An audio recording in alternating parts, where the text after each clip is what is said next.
ఒక్క విషయంలో నేను గౌరవనీయులు బట్టి విక్రమార్కర్కి నా హృదయపూర్వక కృతజ్ఞతలు కూడా చెప్పాలనుకుంటున్నా. మరి అది పొరపాటున చెప్పిండ్రో గ్రహపాటున చెప్పిండ్రో కానీ ఈరోజు ఇప్పుడు తన స్పీచ్లో 7:44 మొత్తం 16 నెలల కాంగ్రెస్ ప్రభుత్వ హయాంలో ఇంట్రెస్ట్ అండ్ రీపేమెంట్స్ మొత్తం అప్పులు కట్టడానికి 88,564 కోట్ల రూపాయలు ఈ 16 నెలల్లో ఖర్చు పెట్టామని చెప్పారు ఎట్ 7:44 PM. గౌరవ ముఖ్యమంత్రి గారు ఈరోజు 3:58 ఇదే అసెంబ్లీలో ఏం చెప్పిండంటే మేము 1,53,359 కోట్లు అప్పులు మిత్తుల కింద చెల్లించామని ముఖ్యమంత్రి గారు చెప్పింది. అంటే 4 గంటల్లోనే ఎంత మారిపోయిందో చూడండి అధ్యక్ష.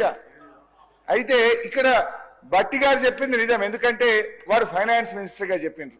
ముఖ్యమంత్రి గారు కొంచెం ఏదైనా బురిడి కొట్టించి మేము 1,58,000 కోట్ల అప్పు తెచ్చినాం, ఇలా 1,53,000 అప్పులకే కట్టినామని కార్పొరేషన్లో లేని అప్పులు.